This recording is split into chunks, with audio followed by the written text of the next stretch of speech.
Welcome everybody to this episode of Digital Diary, Adventures of a Computerized Quilter. And today's topic is a really fun one. Again, we are going to be talking about embellishments on quilts. So I'm excited to have all of the computerized instructors here with me today, and we're all going to talk about some of the things that you can put on a quilt that maybe you haven't thought of before. So first of all, let's define, what are we talking about when we say embellishments on a quilt? So I guess for our purposes today, we're talking about anything that kind of goes on the top, the surface of the quilt, right? So I've got some applique here. What are some other examples we're going to talk about, ladies? Thread, Okay. fabric, flaps, buttons, rickrack, patches, prairie points. prairie points, yeah. Yeah, any kind of dimensional fabric, I consider that an embellishment, like yo-yos on a quilt. Or the bow ties where the little piece in the middle is dimensional. My favorite are always those block of the months, and they put everything on it so they can show everybody in their class every single month, and then they bring it and it's fully decked out with ribbons and buttons and all of that good stuff. Sometimes you have to go around their embellishments. That's a great point, because we need to talk about some of the tips or hints or considerations we have when we're talking about embellishments on a quilt. And you brought up the first one, the big one. If it's a customer's quilt, if we can talk to them before they bring us the top, right? Isn't that better if they don't bring those embellishments on the quilt? Yes. Absolutely.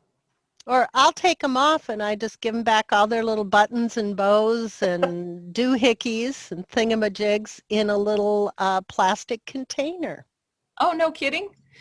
I'll have to admit, I've never taken them off of a quilt, but I have told a customer, I have had to have an upcharge because if they brought something with yo-yos on it and I had to go around it, I told them you can either remove them and put them back on, or you can pay me a little bit extra for the extra time it's going to take me. A lot of bit extra.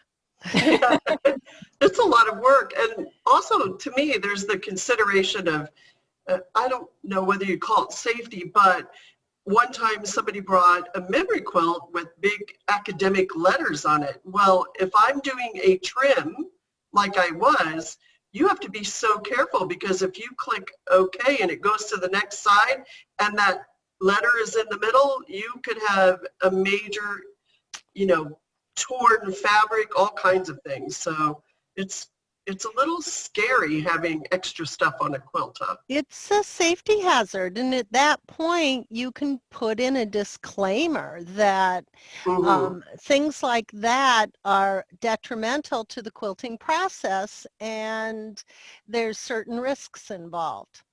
I would put that on the invoice. And it's all about education, right? Because a lot of times when a customer brings me something, and like Deanne said, it's all cutesy because they've put everything on it and they've done everything they were supposed to with the pattern, but they didn't realize what an issue it would be for the quilter. So it's just about educating them sometimes. Usually it doesn't happen more than once. What I like to do is talk to them and have them either remove all of those or not put them on, but to mark where they're going to be so that I can adjust my quilting so that it will make those embellishments they're going to put on look even better. Ooh, I like that. That's a good point. You put specific patterns to kind of highlight those areas or whatever it might be, depending on that embellishment. Cool. Like if they're going to put a bow, I can put a bow right behind where the embellishment's going to go. Right. And so it just kind of adds to that three-dimensional look. Oh, that's pretty cool. So what other considerations might there be? So other than just talking to the customer and hopefully not having to work around embellishments, can you use your quilting machine to attach embellishments? Oh yeah, you can put a lot of That was a stuff great in there. question.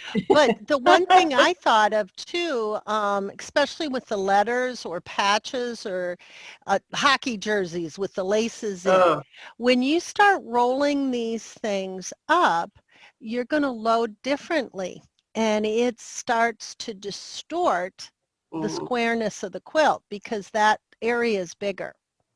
right. So then I would put batting, Yep. tuck it underneath the roller bar so that I can offset where those hockey laces were so that I roll up straighter. So that's a Yeah, consideration. I've had that same thing too with, people who use any kind of clothing basically that gets really bulky. And if it's bulky in the middle and not on the sides, then yeah, and you're trying to do it edge to edge behind it, you're going to be very frustrated. Lots of stuffing under the bar. Mm-hmm. Just to And keep things level. Yep. And definitely basting, because you can't put clips on or magnets or anything like that to secure it. So for me, completely basting it is definitely a necessity. All right, any other considerations or tips you guys have before we look at a few pictures? Pattern choice, definitely. You can make your job a heck of a lot easier or harder, just depending on what patterns you put on the quilt around all those embellishments. Another thing that we can think about is stitching speed and stitch length, depending on, what embellishment you're either working around or attaching to your quilt. And that's a pretty good lead in actually. So, because one of my favorite things to do is to put stuff on quilts. I love trying to put materials on a quilt, So this one's pretty simple. It's just some dimensional applique, but it's put on the quilt after an edge to edge was quilted on it. So I didn't have to stitch around any applique. And also I used the Statler. I used a computerized machine to actually attach the applique. And I just think that is so much fun to attach stuff with the quilting machine. So we're going to look at some pictures and we'll take turns talking about what we have to show and tell about. Let me share my screen. So I think this quilt is absolutely adorable, and what an amazing memory quilt this is. This is my quilt, not mine, but one I did, and it has Girl Scout patches on it. And this was something I thought I could do, and I did, but it really wasn't worth it for the amount of money I did it for. I had Boy Scouts, and I used to sew patches on the uniforms at the meetings for $1 a patch. And I thought, oh yeah, I can do that, $1 a patch. It actually works. There's a lot of patches on here, and the amount of time it took really, it wasn't worth it to me. And you'll see on the close-up here that I found I needed to go into the patch itself, not on that outside area. And I put the patch on, kind of held it in place, and I clicked out a boundary, and then I converted that boundary into a pattern, or I brought a circle pattern over it and elongated it, and I slowed the speed way, way down because I had to maneuver that patch to keep things where I wanted them. The music one on the top, those were really thin, and I could literally drive my machine with a ruler and do that in regulated stitching. The circle ones were harder, but they are real circles, so I could use a pattern, and that worked. Did you increase your stitch length at all, or just use your regular stitch length? I use my regular stitch length. I decreased it. I went to 12. My regular is 13, but because it was so hard to get over, it ended up looking like the stitches were smaller. You can see them there. And I did use an invisible thread so that I could get through all of the patches and not worry about color. And did you feel like you had to go up a needle size, or did you just use your? I didn't, but I got a lot of almost like a little donut of sticky stuff right around my needle that I had to clean off because it was going through the backs of these patches. Some were better than others. The thin ones with the thin edge, those were no problem whatsoever. It was like this one here that had a raised edge that was more trouble. Did you use a special foot to get around that? No, I did not. I did not. This was back when I didn't have any different feet, so I just had what I had. Yeah. So this quilt has dimensional fabric on it. Christine, what do you want to tell us about this quilt? So this is a quilt I got from one of my customers, and this was years ago. So, you know, we're not going to talk about a whole lot, but each of those places where it has the little button and the thread ribbons, it's actually a full envelope. So you can stick like little love letters in each of those little envelopes. And so I could not put any quilting at all over the top of that envelope. Right.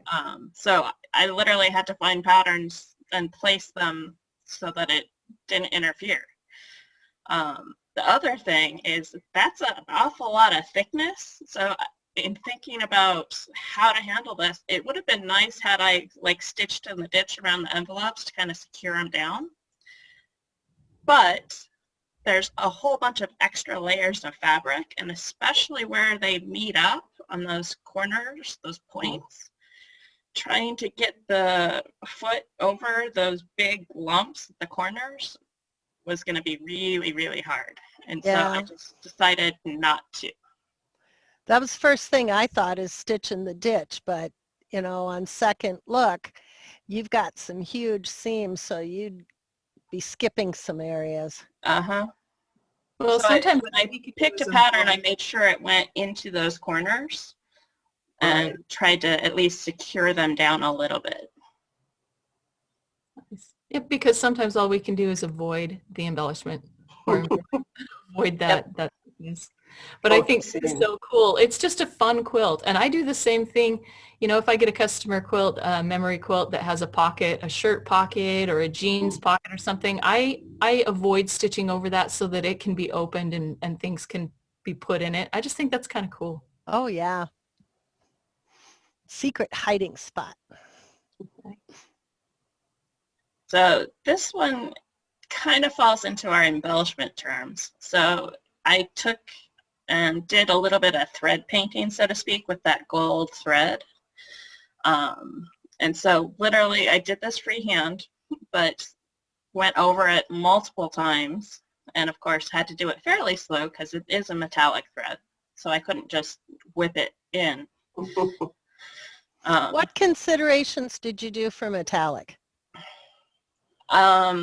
Definitely changed up my tension, loosened it up just a little, but slowed things down a lot just so that the thread was not having to go through the machine as fast. But for the most part, I don't have a whole lot of problems with it. I usually use a regular bobbin thread polyester on the back, and so I just use the metallic on the front.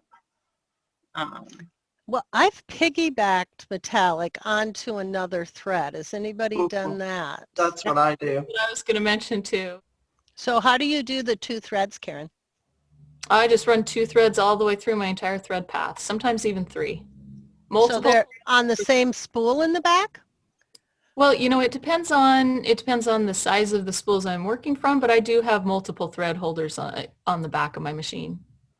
A lot of times I'll get the metallics on the smaller spools just so I can put it on my horizontal spool holder. Yeah, you could put a regular thread on the big one and a small thread on the horizontal. And even if your machine didn't come with a horizontal spool holder, that is an accessory that can be added to any of these machines. Yep. Ooh. Oh yeah, this was a quilt that had a lot of embellishment on it.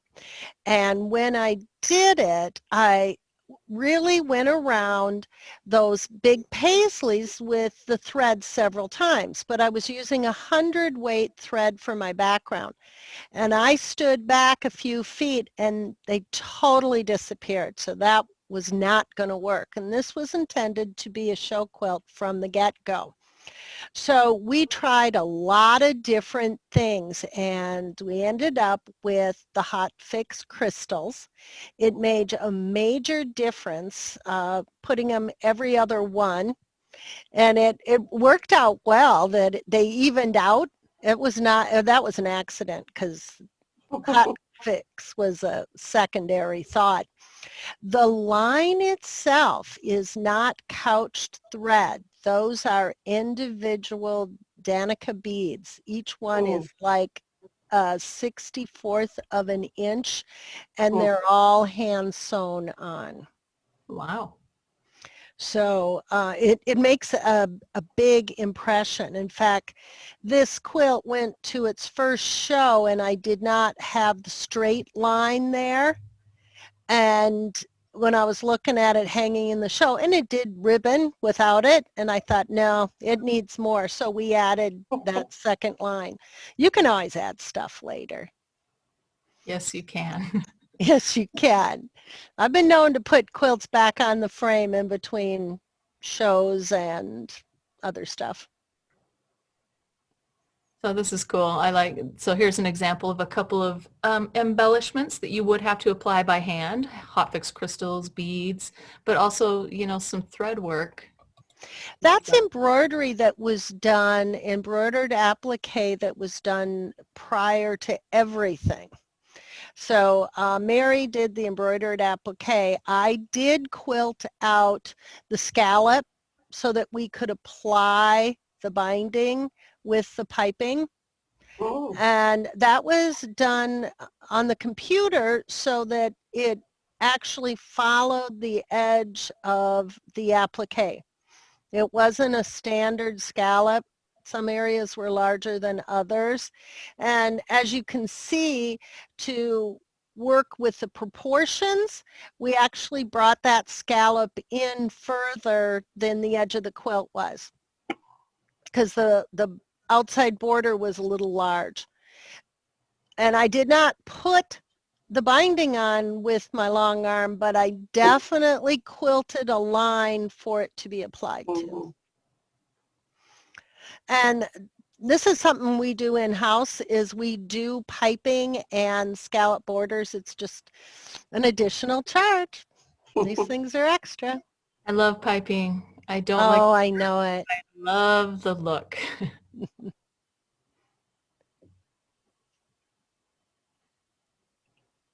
So this was one of the quilts that a customer brought in that had the applique, the wool applique, and she originally wanted it to not have anything in the white area.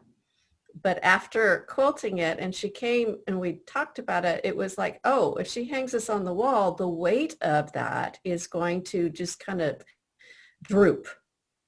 And so put it back on the machine and just did some hand-guided stippling behind there, and it just made all the difference in the world.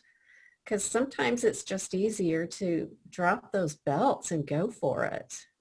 And I'm going to have to agree with you there. If you have applique or embellishments to go around, sometimes it's really time effective and cost effective to free motion.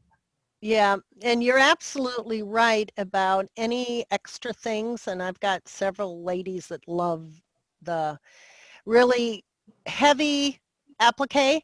You need to stabilize that. And about the only way to do it is with a very dense background right around it, because that will droop.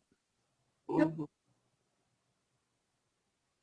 And you can see how there were several layers. And so there's no way of even going over it with the hopping foot. Yeah.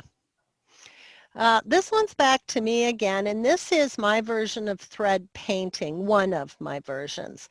I quilted the entire quilt with black thread, and it's the quilt that's behind me. And then I went in and put individual leaf patterns.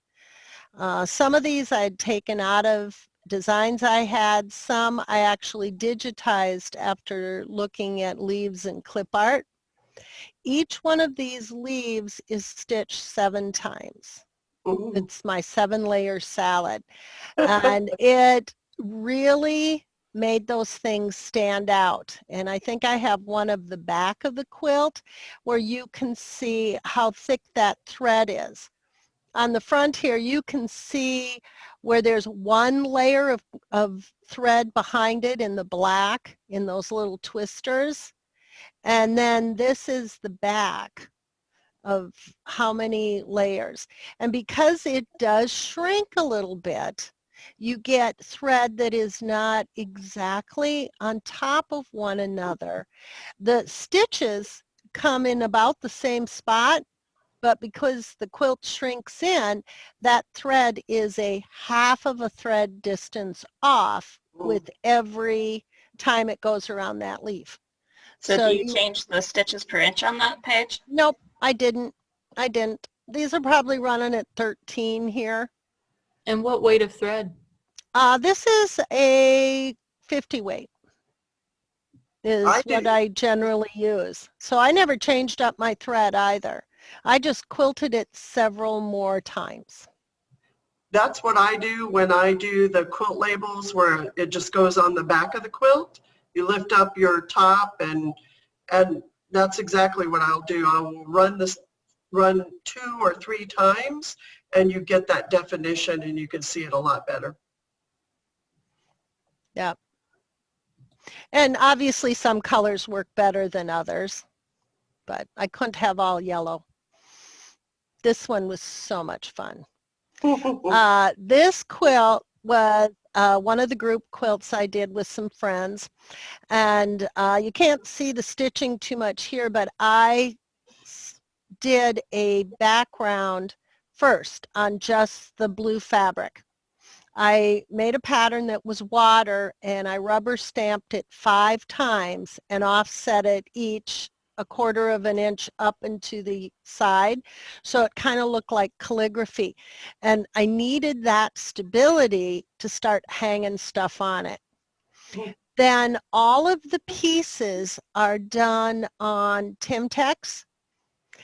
They're quilted with the Statler, then colored or tinted, and then I had to applique each one back onto the quilt.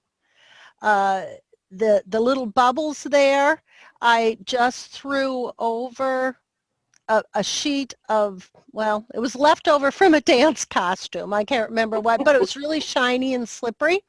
I quilted the bubbles, and then I just trimmed around them after they were quilted. And then I think we did go back and put beads around them. The skin on the mermaid was quilted. All her pieces are separate, and I had 2 layers of a really slippery, shiny, I can't even think of the name of the term of the fabric, but there was a very dark peach underneath and then a light aqua on top that gave her that effervescent deep tone to her skin. The beading was done after the fact. If you back up one screen and we can see the, okay, here, if you back up here, all of those jellyfish were also quilted on Timtex with layers of a very crinkly fabric over them, and then they were cut out and appliqued back on. Because they were all 3D, I could wind one above the other, like the little seahorses. Their tails are curled around the coral, Mm. And the fins on the mermaids are lined with beads, and it's that same slippery fabric. The bodies of the tails of the mermaid, the mama and the baby, I glued an extra couple layers of batting underneath so that her hips and the little butt on the baby came out more. And I just kept adding applique on top of this. It was all sewn on this long arm. There was no domestic work on this at all except for the binding. And then little jewels and pearls and sequins and things were added afterwards. But this was really a lot of fun. That is a very cool project, I have to say. Yeah, trying to decide how to build it was difficult. I imagine. So this is my version of embellishments, and I go simple. So I choose things that I don't have to have finished edges for. So doilies and silk flowers and fabrics that don't tear or fray.